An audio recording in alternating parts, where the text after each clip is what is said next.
El legado de Luis Barragán yo creo que se inscribe en un conjunto de grandes artistas que le dieron una identidad al México del siglo XX.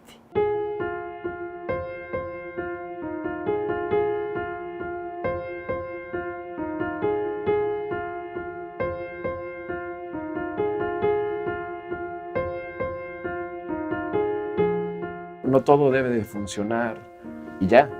También la arquitectura se siente, se vive, te emociona. Por eso es muy difícil que la arquitectura alcance este nivel de arte.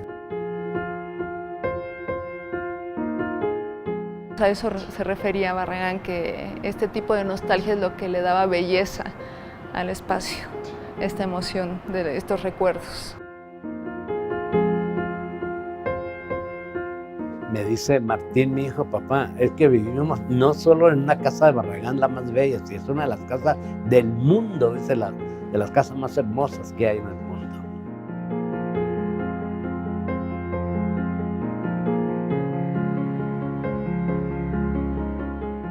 Para mí, respondiendo a tu pregunta, el legado de Barragán se llama serenidad.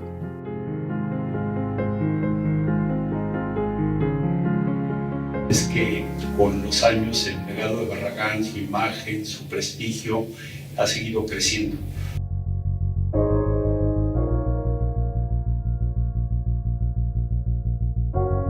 Luis Barragán es el arquitecto mexicano más importante que ha habido en todos los tiempos.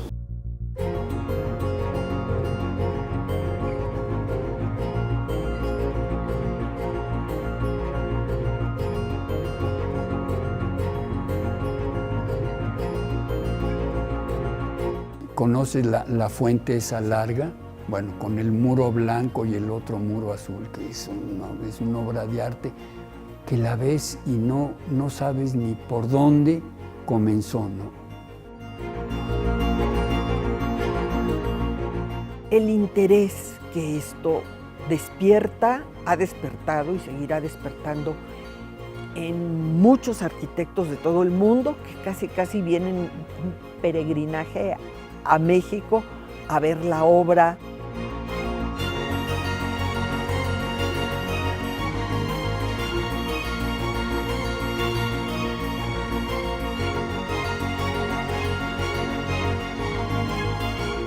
Luis Barragán, todas las ventanas dan al cielo.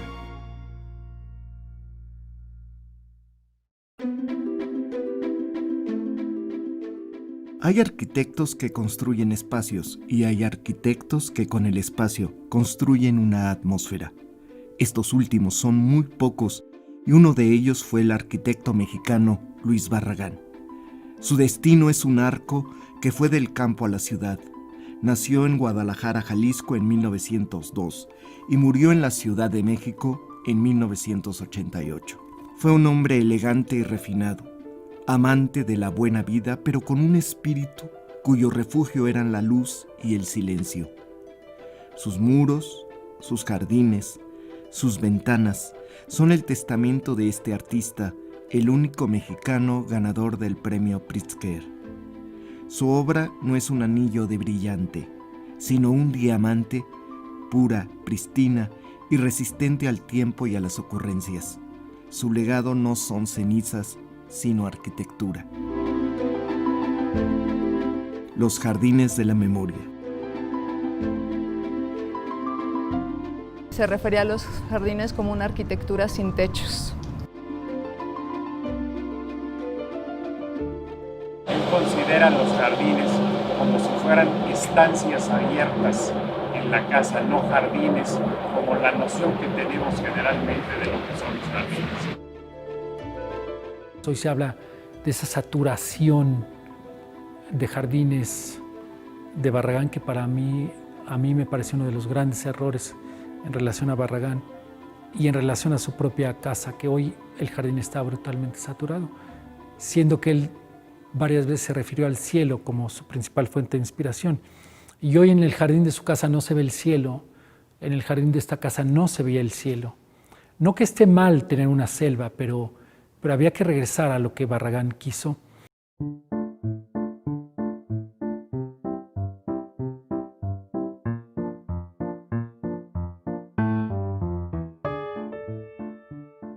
Recurrimos a una serie de fotos y películas y álbumes de actividad social de los primeros 10 años de esta casa.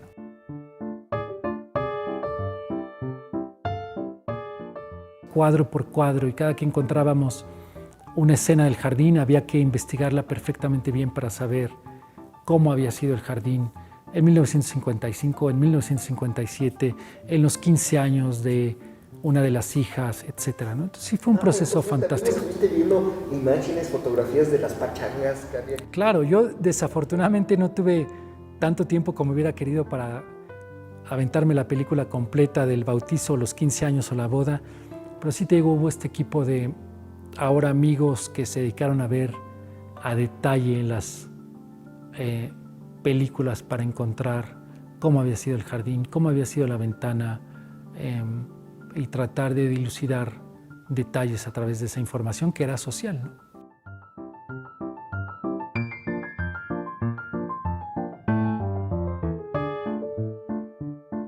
Ese énfasis en Luis Barragán como jardinista, pues es un enfoque que es interesante, pero que finalmente mutila una personalidad que realmente supo abrazar la arquitectura en toda su complejidad.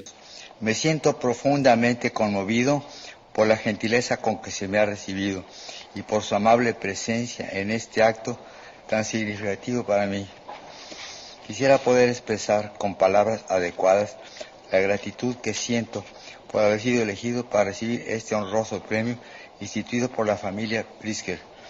Lamentablemente, no conozco el idioma inglés lo suficiente para poder transmitir con claridad el discurso que he preparado para ustedes.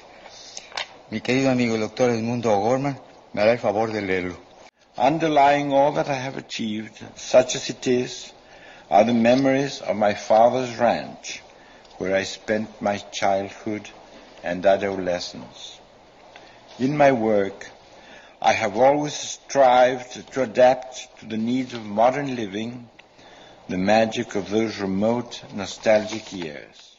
Según yo, Barragán habla de algunas cosas en el famoso el discurso del premio Pritzker, que todo mundo ha revisado, y él ahí se refiere a una serie de sitios o personas que fueron influyentes en él. Y es cierto, está Mazamitla, o por lo pronto los poblados y la hacienda de sus padres en Jalisco. I will take advantage of this opportunity to pay homage to a very dear friend who, through his infallible aesthetic taste, taught us the difficult art of seeing with innocence.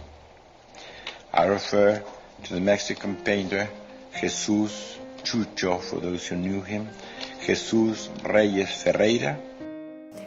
Está su amigo Chucho Reyes Ferreira, y está también en este discurso Ferdinand Bach, un curiosísimo personaje europeo, escritor, dibujante y paisajista, podemos decir hoy en día. En aquellas épocas se decía jardinero, alguien que diseñaba jardines. In a beautiful garden, the majesty of nature is ever present, but nature reduced to human proportions and thus transformed into the most efficient haven against the aggressiveness of contemporary life. Ferdinand Bach taught us that the soul of gardens shelters the greatest sum of serenity at man's disposal, and it is to him that I am indebted for my longing to create a perfect garden.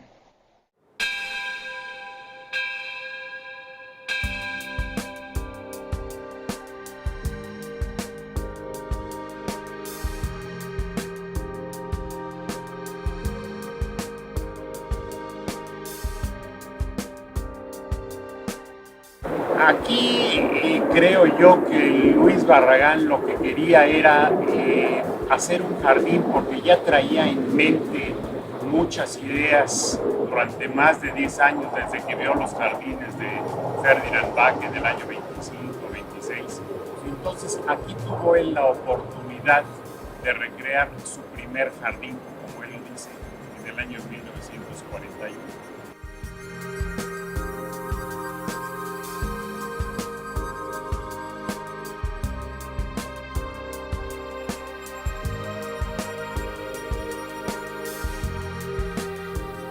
No me vayan a destruir esta jacaranda porque voy a girar la obra alrededor de esta jacaranda.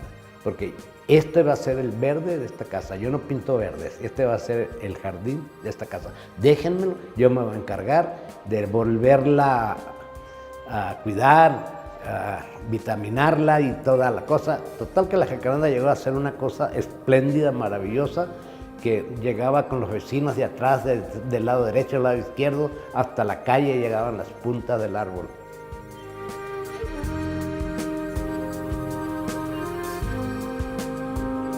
El cielo, finalmente. Por ahí leí alguna vez que el cielo era su máxima inspiración y del cielo viene la luz, ¿no? Y su maestría, yo creo que lo que más llegó a dominar Barragán, entre muchas otras cosas, fue la luz.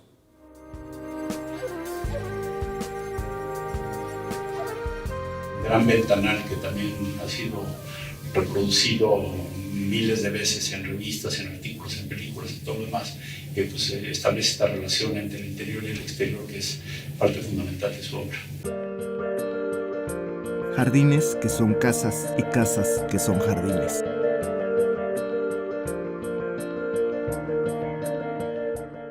Aquí normalmente, siempre que salgo me quedo así como estoy, porque puedo ver todo eso.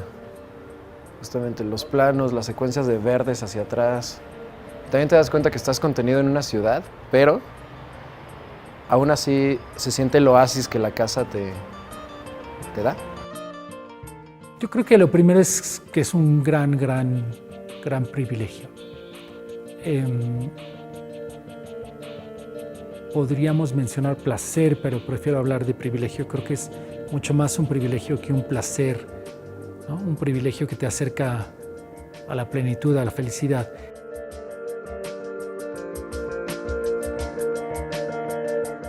Barragán se entusiasmó tanto que a la segunda paga nos dice él, a mí déjenme el último, porque ya él le agarró un juego a esto, un entretenimiento, y porque también nos dijo, me dejan hacer lo que todavía traigo en mi cabeza, arquitecto.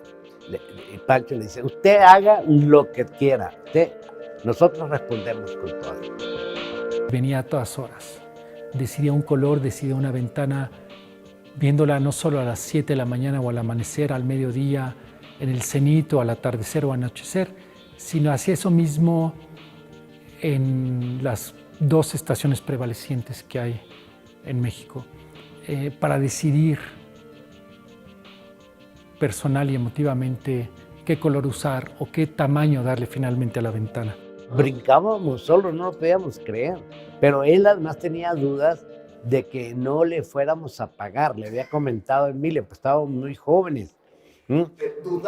Dudaba de la paga, pero Emilio le dijo, arquitecto, pero si te la están pidiendo, yo creo que te la pueden pagar. Efectivamente, y ahí fue cuando accedió, y en ese tiempo pues nuestra agencia, estábamos viviendo la época dorada de una agencia de publicidad.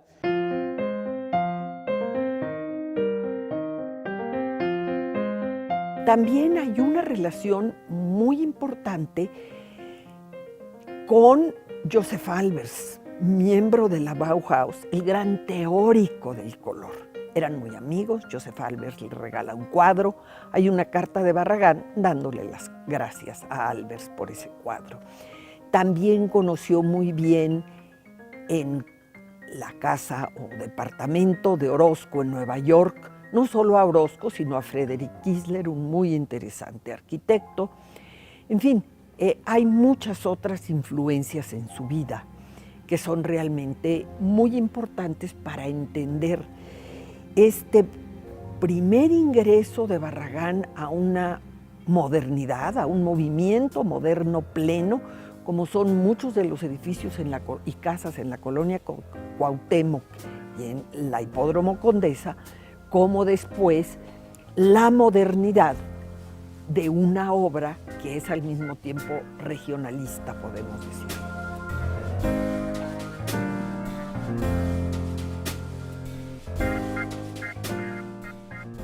En esta última se inicia, por un lado, con todos estos jardines del Pedregal y mucho de esto, y por otro lado, como obras, está su casa, una casa en el Pedregal, que es la casa para la familia Prieto López, una en San Ángel, en Chimalistac, que es la casa para la familia Gálvez, y más o menos en esa época la capilla para las capuchinas sacramentarias, una capilla en Guadalajara, en el fraccionamiento Jardines del Bosque, y dos casas un poco más tardías, que son la Casa Gilardi y la Casa de Bárbara Meyer.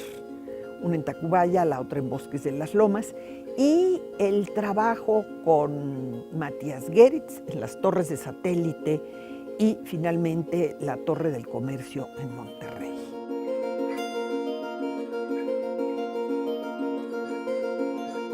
Barragán la entrega en diciembre del 51 y a mí se me hacía muy raro que no la habita la familia hasta marzo del 52. Y hoy me entero que Barragán pidió 3 meses. Su único pago por este proyecto fue poderla habitar 3 meses una vez terminada.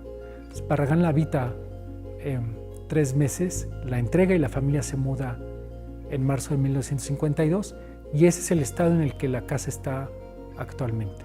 No, yo creo que jamás hubiera Luis salido de su casa ni de su almohada ni para nada.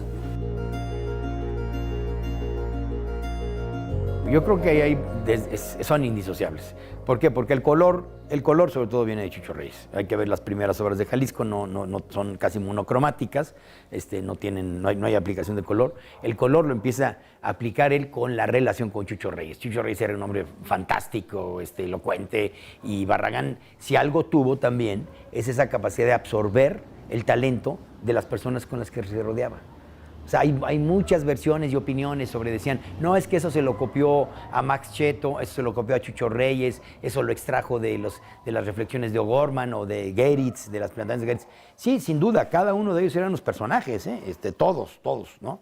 O sea, el doctor Atl, Max Cheto, Chucho Reyes, Edmundo O'Gorman.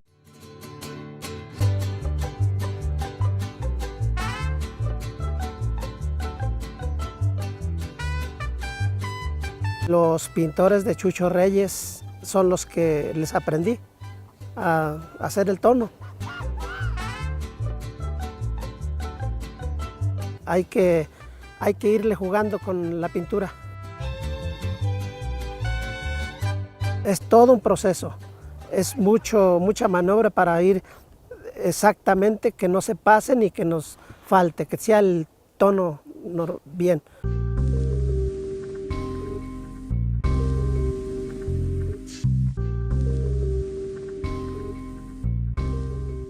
Pedregal, el fraccionamiento, es una creación, es una idea, un desarrollo del propio Luis Barragán cuando termina su primera etapa de retiro de 10 años de dejar de hacer arquitectura.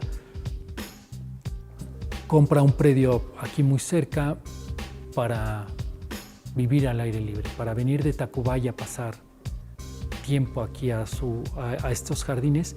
Y es aquí donde vislumbra hacer en lo que era un serpentario, en lo que había sido una cárcel a cielo abierto, el que fue el fraccionamiento más importante de América, ¿no? Por aquí pasaron los grandes arquitectos a investigar, a ver, a aprender de este gran desarrollo que tristemente a partir de los 80s comienza su deterioro, comienza a perderse. Nuestros hijos pues aquí crecieron, bajaban y subían como Hugo, Paco y Luis las escaleras, ya ves que no hay barandales, y nosotros ni cuando nos pasaban las copas nos caímos, y hasta ahorita un solo accidente no ha habido aquí en la casa. Se nos han caído gentes en la alberca porque luego creen que es cristal o espejo de agua, pero pues no, es alberca. Mis hijos hacen muy buenas fiestas. Nosotros cuando teníamos la agencia, Pancho y yo hacíamos unos reventones de aquellos maravillosos y la casa no le pasaba nada absolutamente. Entonces yo a mis hijos les digo, hagan sus fiestas, hagan sus reventones, vívanla, porque el tiempo se va y no vuelve. Absolutamente no es un templo. Una vecina un día me para ahí y me dice, ¿qué? ¿Hay bacanales ahí adentro o qué? Me dice, no, ningún bacanales. Digo, son las fiestas nuestras y ahora la fiesta de mis hijos. Algo interesante de este espacio es justamente el tono monástico que tiene o espiritual, pero a la vez es el espacio que te lleva al área social, al área de fiesta. Entonces es muy interesante esa contradicción en el sentido del espacio.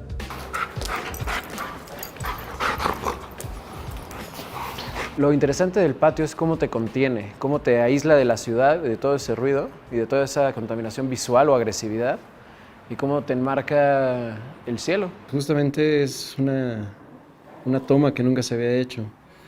Es muy interesante porque esta es la vista principal del cuarto principal. Y esto es lo que uno ve cuando despierta. La intención es mostrar la casa, no como un museo, no como se muestra en las facultades o en las revistas o libros de arquitectura, sino es justamente todo lo contrario. Barragán diseñó una casa para ser habitada, no para ser famosa ni para ser publicada.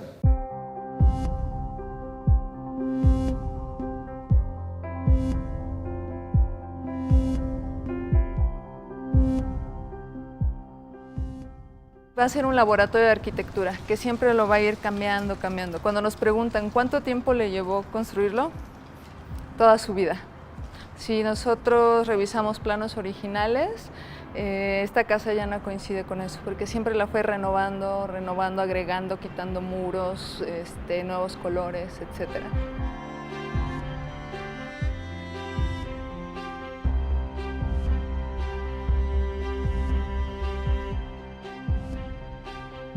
Los espacios como un juego de luz. Dentro de esa gran sencillez, dentro de esos planteamientos fundamentalmente ortogonales, de ángulos rectos y cúbicos, logró una espacialidad de una gran contención. Yo creo que más que espacios construyó atmósferas. Si uno ve un plano de una edificación de Barragán, parecen ser muy simples, muy elementales, pero es la volumetría y el ambiente lo que genera. Por eso que es más allá de lo construido. Su aporte es cómo construye una atmósfera. Uno entra a la capilla de las Capuchinas Sacramentarias en Tlalpan y realmente lo que uno percibe en ese espacio es un ambiente totalmente místico, independientemente de que uno sea creyente o no, ¿no? Igual sucede con su casa. Logró que penetrara el silencio, la paz, una serie de valores que no son materiales, son inmateriales. Entonces el valor máximo de Barragán es la inmaterialidad. Yo ya no describiría más sus formas ya están muy analizadas y contempladas y mal copiadas por algunos otros autores, ¿no? Sino es ese ámbito, que es algo muy subjetivo, por eso entra en el campo de la poesía, por eso hay una interpretación poética, pero esa es una arquitectura que rebasa lo material.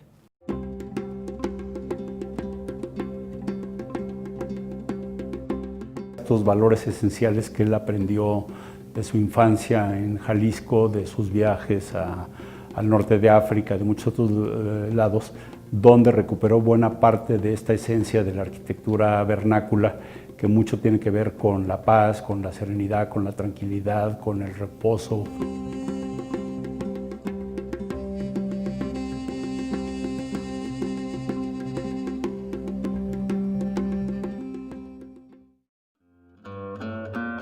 Urbanizar con caballos.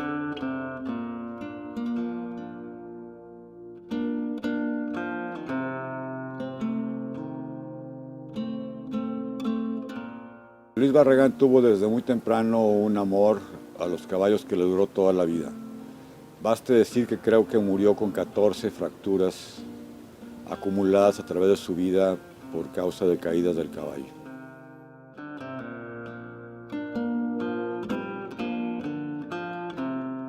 Pocos habitantes hoy podrían tener tiempo libre para sacar sus caballos de sus casas y llevar a pastar o a caminar o a beber agua en ese espacio público, que es maravilloso.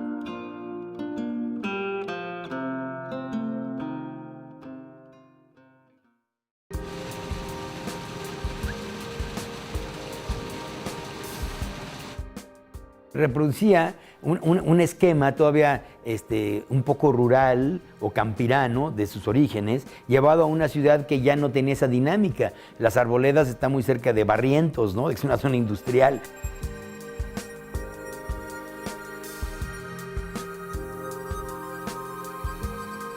Desarrolla el Pedregal de San Ángel junto con Jorge Alberto Bustamante, un desarrollador, pero tiene una idea de planificación ahí del Pedregal de San Ángel y las Arboledas más tarde también, ¿no? Y Lomas Verdes, o sea, participa con diferentes actores en desarrollos de infraestructura urbana con criterios muy a su estilo, con ese romanticismo que lo caracterizaba, con la relación con el paisaje, esta idea romántica del paisaje, donde las casas aisladas, un poco también la influencia de Wright, no en su arquitectura, pero sí sus principios de las ciudades jardín, ¿no? De tener envueltas las construcciones de elementos vegetales, y que se da en los tres casos: Pedregal, Lomas Verdes, los nombres lo dicen, y las Arboledas. Siempre está la naturaleza, el Pedregal, la piedra, ¿no? Lomas Verdes, el elemento vegetal, y las Arboledas, los árboles. El cómo se comercializó, por ejemplo, la zona del Pedregal que hizo Barragán, es una materia importantísima del trabajo de Barragán. Y entonces el que tengamos una estructura que está tratando de proteger la imagen de Barragán y no presentarlo como, por ejemplo, como un comerciante, sería una tragedia. O sea, porque tendríamos que evaluar también la importancia que Barragán tiene como un desarrollador. Lo único fue que cuando vio parado dentro de su terreno, vio todo el Pedregal, dijo: ahora. Y fue con sus amigos que tenían dinero. Fue además, era un visionario muy grande, porque él, al venir a la Ciudad de México, después de tener su experiencia en Jalisco, pues tiene en una primera etapa una angustia económica, porque era un hombre que venía de una familia muy acomodada, de cierta aristocracia jalisciense, y al llegar a la Ciudad de México y ver un poco la competitividad que había, dice: ah, caray, ¿cómo nos posicionamos, no? Entonces también hay que decir, era un hombre de negocios. Y elegante como nada, ¿no? Elegante en el sentido, eventualmente, de la vestimenta, pero elegante en su modo de ser, ¿no? En el modo de tratar a otras gentes, ¿no? Como decía mi abuelo, que era íntimo amigo de él, pobre o rico, siempre vivió como un príncipe. O sea, y voy a acotarlo de príncipe. No por riqueza, no por ostentación, sino por calidad de vida. Todo a su alrededor era bello, todo a su alrededor era refinado, era justo. Se tomaba el tequila con panela, como en Guadalajara a la hora de la botana. Se comía maravillosamente. Todo era un hombre integrado, irradiando a su alrededor belleza. Entonces, regresando a la pregunta, que ¿cuál era? No, que si pasó problemas económicos. Sí, claro que pasó problemas económicos. Perdió su hacienda. La hacienda de sus padres la perdió. Se tuvo que ir a México a ganar dinero. Detalles que tenía conmigo. Una vez me decidí irme a estudiar a Europa, y él, sin mediar ninguna cosa, me dijo: aquí tienes. Me dio un sobre con una cantidad de lana para cuando llegues allá que no te vaya a faltar nada, ¿no? Yo decía: pero Luis, si yo ya con lo que he aprendido contigo, con eso es más que suficiente. No más faltaban.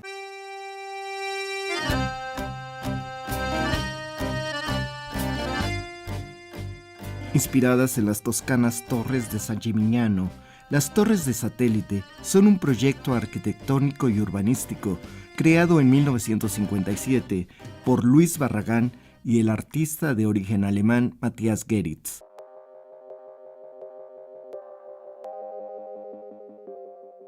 Anunciaban el derroche de modernidad que tendrían los suburbios al norte de la Ciudad de México, especialmente Lomas Verdes y Las Arboledas, fraccionamientos caros a los planes de Barragán.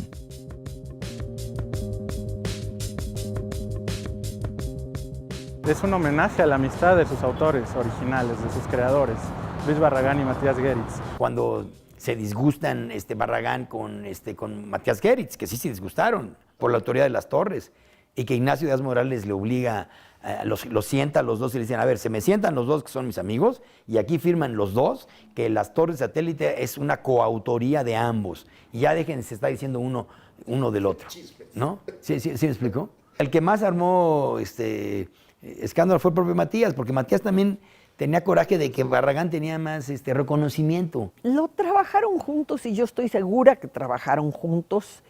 Después apareció en varias publicaciones en el extranjero la obra como solo de Matías Geritz. Si fue a propósito o si fue porque Matías mandó la información y solo le dieron el crédito a él, no lo sé. A Barragán le molestó. Entonces, cuando Barragán hizo su exposición en el Museo de Arte Moderno de Nueva York, no le dio crédito a Matías. Entonces, finalmente, al final de su vida, los dos firmaron una carta con un querido amigo de los dos, que fue Ignacio Díaz Morales, diciendo, la obra es de los dos.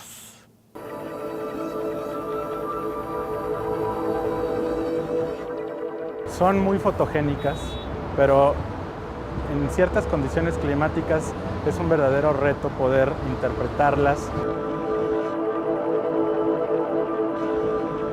Cuando tenemos el sol en el cenit, que es alrededor de las 12 del día, para empezar, las sombras que proyectan los prismas no son tan pronunciadas, a diferencia de lo que podría ser el amanecer del sol o el atardecer. Entonces, en un solo día puede haber todo ese juego de proyecciones en cuanto a sombras, en cuanto a degradados, en cuanto a la intensidad de los colores.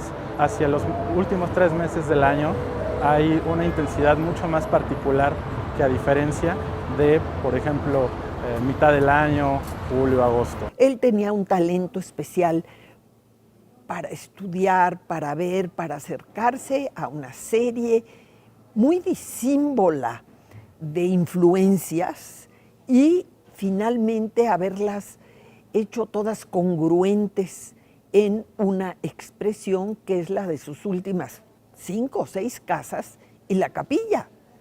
En cuanto a arquitectura, más algunas obras maestras de urbanismo como Jardines del Pedregal en particular. La manera más fácil de entender a Barragán y de una forma muy corta es siempre pensar en 3 conceptos fundamentales en su carrera, que es el conocimiento vernáculo o la tradición, la filosofía y arquitectura conventual, sobre todo franciscana, y las influencias contemporáneas del arquitecto, ya sea Bauhaus, Dest, el neoplasticismo holandés. Jalisco y la profunda inspiración.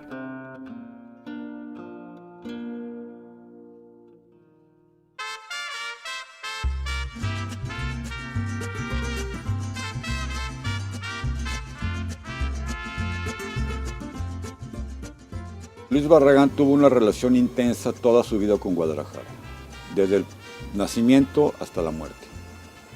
Luis Barragán jamás olvidó que era un tapatío.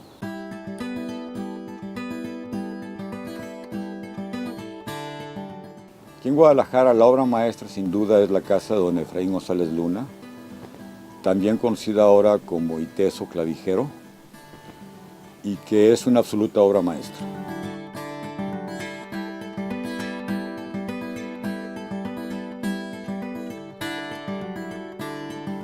Pero también hay pequeñas obras, como la casa de Clemente Orozco,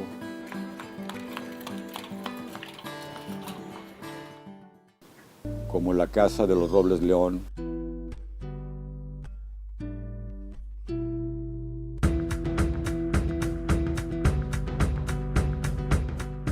Bueno, el Parque de la Revolución fue el remate de la primera trayectoria en Guadalajara, porque después volvió varias veces, de Luis Barragán. Fue su primer espacio público y fue una obra capital para entender cómo se hacen los espacios verdes en las ciudades. Yo siempre he dicho que Barragán fue un Rulfo de la arquitectura, ¿no? Y que Rulfo fue un literato, ¿no? O sea, y viceversa, ¿no? O sea, que hay un complemento, los dos es sorprendente, ¿no? Uno lee a Rulfo y en pocas palabras todo el universo que se genera ahí, ese mundo fantástico, esa ficción, como él decía.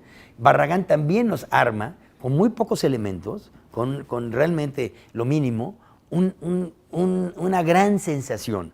Y eso es lo que poco se analiza. Hay que irse más allá de lo material.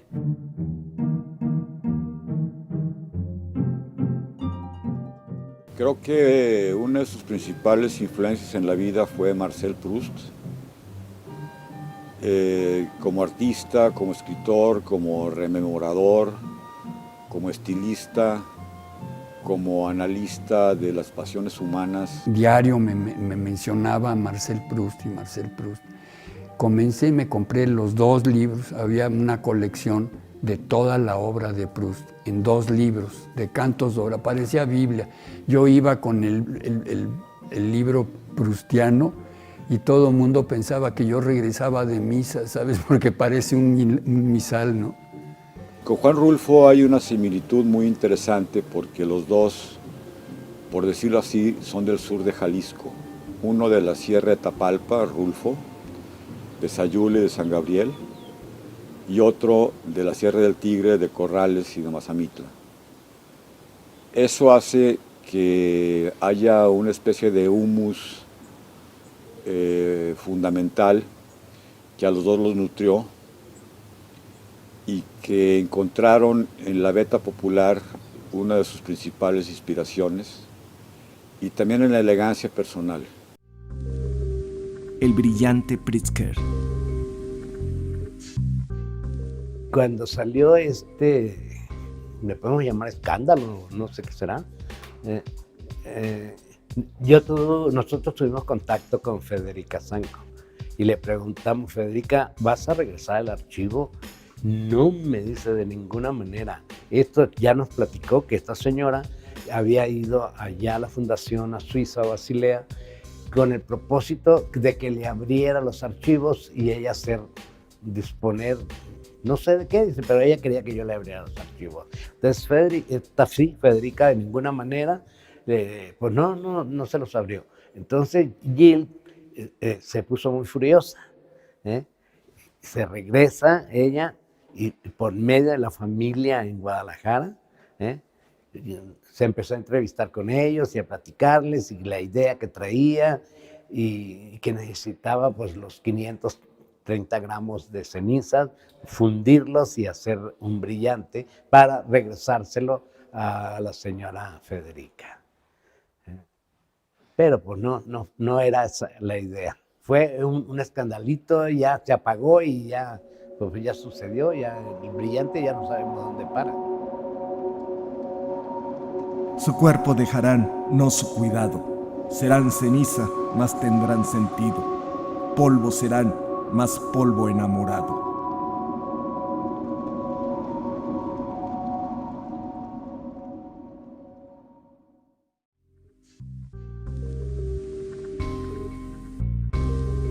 La Universidad Nacional Autónoma de México, fiel a su vocación crítica, no fue ajena a esta polémica que tuvo un gran impacto en nuestra comunidad cultural durante el verano del 2017.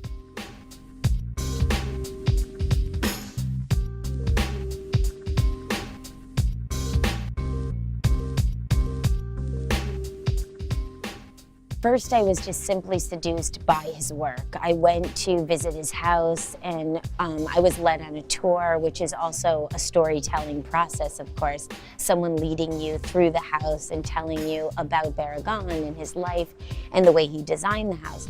So I became quite interested just in Barragán and what he made and his life.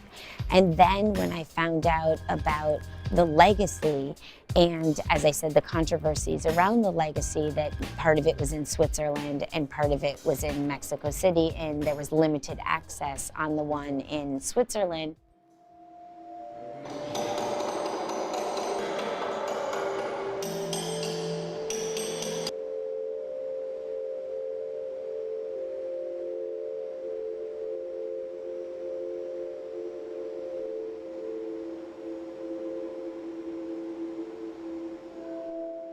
Hay que decir que Vitra, que es la dueña de este archivo, la empresa esta fantástica de muebles contemporáneos, ha hecho una gran labor de preservación, de clasificación y de todo lo demás, ¿no? Entonces, ahí hay que despejar eso, o sea, es algo perfectamente legal. Es una acción artística y creo que para toda la gente que respetamos el arte contemporáneo y que inclusive gustamos de él, es una obra de arte que nosotros vimos pasar.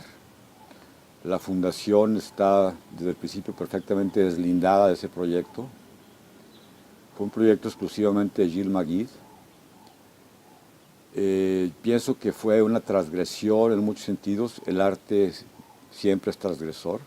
Me parece una estupidez de esta mujer el haber hecho eso, y en un principio criticamos mucho a la sociedad, a la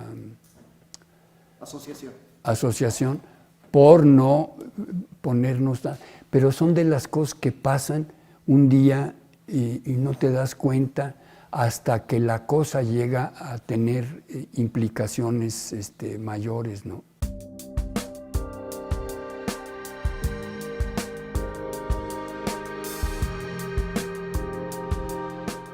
¿Qué produce esta exhibición para el legado de Barragán? Es algo que va a tomar tiempo.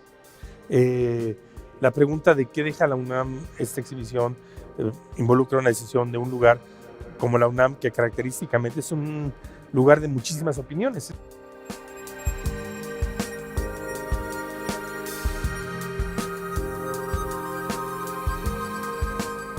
La exposición de Gilles Magid, como muchas otras, pero principalmente esta, afortunadamente no tiene nada que ver con Barragán, ¿no?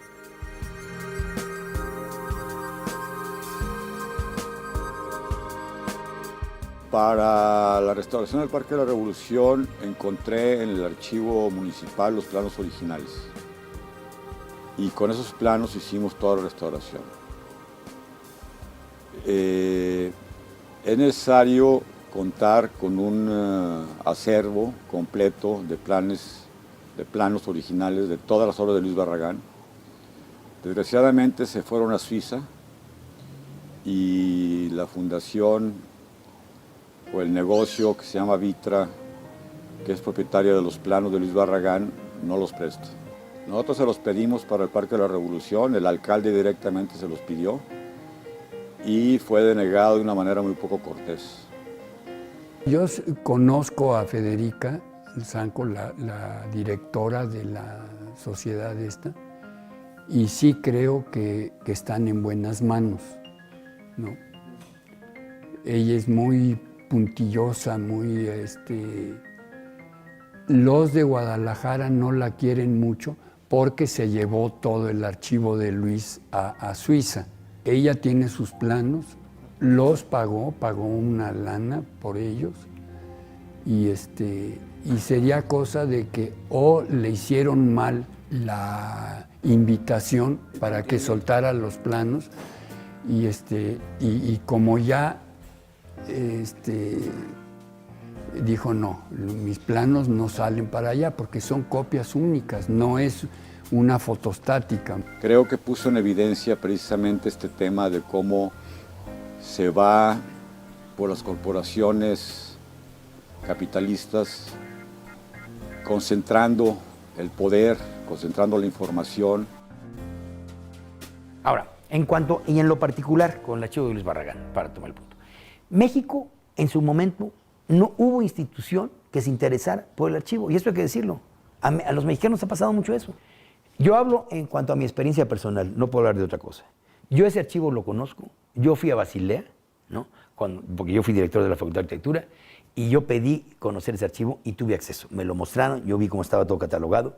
Es más, participé en un coloquio en Milán sobre el propio archivo, vi el archivo, yo lo vi, y después lo conocí, o sea, pude tocar los planos con guantes, los tienen muy bien clasificados, uno puede ver.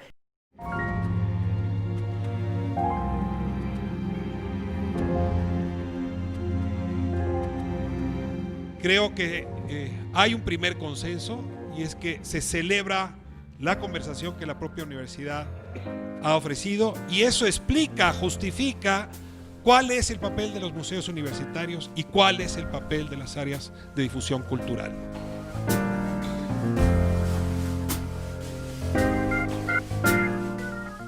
Todo esto es, para ponerlo de una manera gráfica, los distintos recintos que tenemos que atravesar para eventualmente hoy en la tarde entrar a la exposición.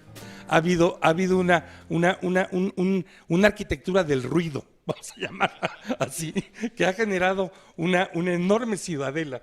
Y poco a poco, dentro de este proceso, hoy en la tarde finalmente la gente va a poder entrar a encontrarse si efectivamente existe el Minotauro. Lo demás son ocurrencias. No, son ocurrencias intrascendentes. Yo creo que se les da demasiada importancia, no hay que darle importancia. El legado que dejó Barragán al lado de estas cursilerías de que se han discutido, es una cursilería. El legado fue el creador, uno de los creadores de la identidad, de una identidad de México del siglo XX. Eso entiéndanlo, eso tiene otra dimensión. Y puede que este tema sobre los archivos y estas cosas, pues es algo que irá pasando. La UNAM creo que se portó muy bien, el Volpi y el rector y Cuauhtémoc Medina se portaron muy bien porque creo que su respuesta a las presiones para cancelar la exposición fue muy buena. O sea, que ellos tienen un comité, que en temas artísticos como en muchos otros hay que respetar a los creadores. Todas las ventanas dan al cielo.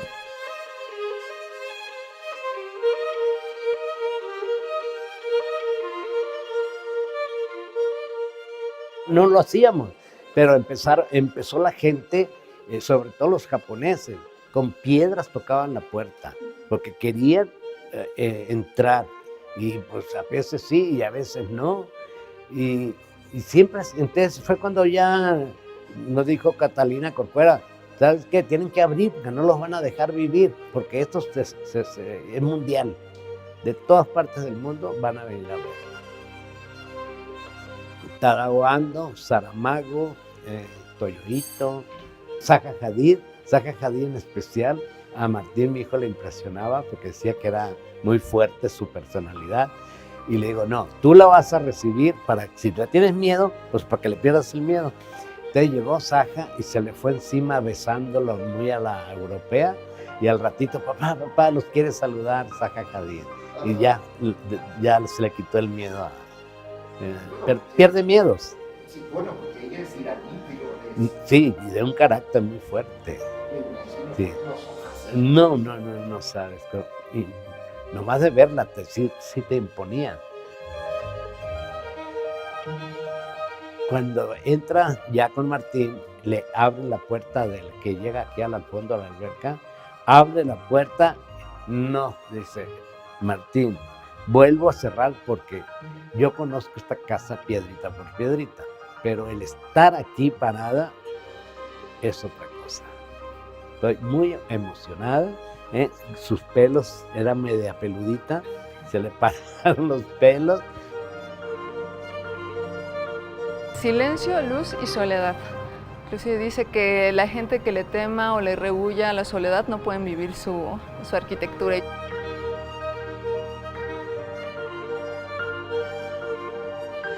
El gran hechizo de muy poquititos arquitectos. Genera un ambiente, que es lo más difícil que hay en la arquitectura. Claro, crear atmósferas es dificilísimo. ¿No? Que crear una atmósfera, cuántas capillas hemos entrado y cuántos lugares y que no tienen esa, tú puedes decir, es muy aparatosa, es muy llamativa la estructura, es un alarde de ingeniería estructural, ¿no? O qué materiales utilizaron, y no te dice nada. ¿Y cómo con tan poco te puede dar eso? Las capillas de las capuchinas es uno de los templos o parroquias o capillas más poéticas y sublimes que puedan existir. Creo que el valor de Barragán es haber ofrecido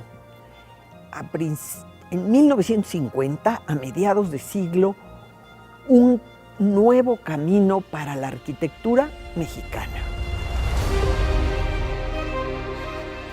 Hacernos entender que la belleza es uno de los valores máximos sobre esta tierra, que la belleza es una manera de redención, que es una manera de justicia social, que es una manera de bondad, de transmitir a los demás la solidaridad del espacio, de la belleza, de la armonía, de la intimidad, de la magia, del misterio. Todo lo que decía él. A pesar de que su obra relativamente pequeña, ha despertado el interés de muchísima gente. No necesitas ser arquitecto para entender de eso. Y ese es justo el mensaje, como regresar a esos niveles básicos de humanidad, entendernos como tal, y ahora sí, volver a replantear hacia dónde va la arquitectura. Estoy muy contento aquí de trabajar porque aparte de ser un lugar muy bonito, hay una tranquilidad aquí, una paz muy bonita que dejó Barragán y un espíritu aquí que se vive una experiencia, sobre todo con los colores, la geometría precisa de Luis Barragán. Como el gran caballero que fue, que siempre fue.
Ñe, Ñe.